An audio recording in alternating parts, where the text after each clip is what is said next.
ফেনীর ফুলগাজী উপজেলার মুন্সিরহাট বাজার থেকে কমুয়া যাওয়ার সড়কের দৃশ্য এটি। বন্যার পানিতে পুরো সড়কটি এখন চলাচলের অনুপযোগী হয়ে পড়েছে। এতে চরম ভোগান্তিতে পড়েছে আশপাশের গ্রামের হাজারো মানুষ। এখানে মানে কয়েক গ্রামের লোক আসা যাওয়া করে, কয়েক হাজার লোক দৈনিক, কম নইলেও আমার 10,000 লোকের আউট ডাউন হয়।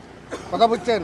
এই কারণে এখন বাংলাটা ভাঙ্গার কারণে আজকে 3 দিন পর্যন্ত মানুষের কষ্ট খাওয়া যান না, দুবিধা মানুষ যাতায়াত করতে পারছে। বাংলা হয়ে গেছে আমার 10-15 জনের টাইলি তারপরে সিএনজিটা পার করতে হয়। আর আমরা সকাল সাম্বা সব কিছু ভাঙে যাবে। রোডটা বহুত সংস্কার করানোর বহুত দরকার, জরুরি। কিভাবে যাব তা চিন্তা করতেছি, ছোট বাচ্চা লই পড়ি না মরি, এলে তো টেনশনে আছে।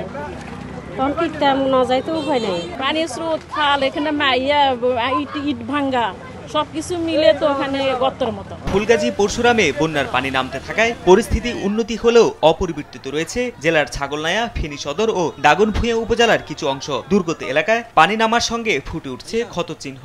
খাদ্য ও নিরাপদ পানির সংকটে রয়েছে অনেক এলাকার মানুষ।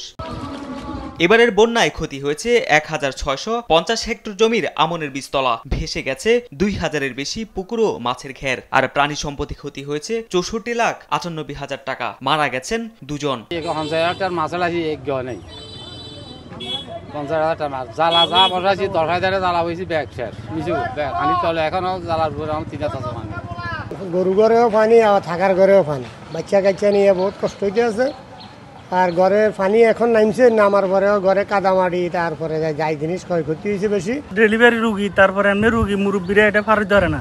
এই যে মানুষের খানা দানা কিছুই নেই।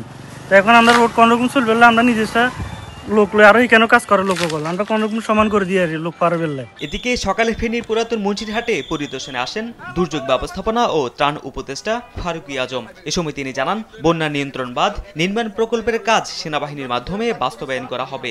একটা অভিজ্ঞতা তো আমাদের হয়েছে যে এইরকম বাঁধ এই ধরনের বন্যা পরিস্থিতি মোকাবেলা করতে পারবে না।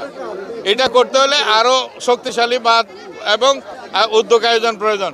সেটা দেখার জন্য এই অভিজ্ঞতার আলোকে যে বড় ধরনের প্রজেক্টের আয়োজন করা হচ্ছে, ওই প্রকল্প যাতে যথাযথভাবে যথাযথ কর্তৃপক্ষ যথাযথ টেকনিক্যাল সাপোর্ট নিয়ে এটা করা যায়, সেই উদ্যোগ আয়োজন সম্পন্ন করা হবে। এদিকে নোয়াখালীতেও উন্নতি হয়েছে বন্যা পরিস্থিতির। বৃষ্টি না হওয়ায় সদর, কোম্পানিগঞ্জ ও কবিরহাট সহ বিভিন্ন এলাকায় রাস্তাঘাট থেকে পানি নেমে যাচ্ছে।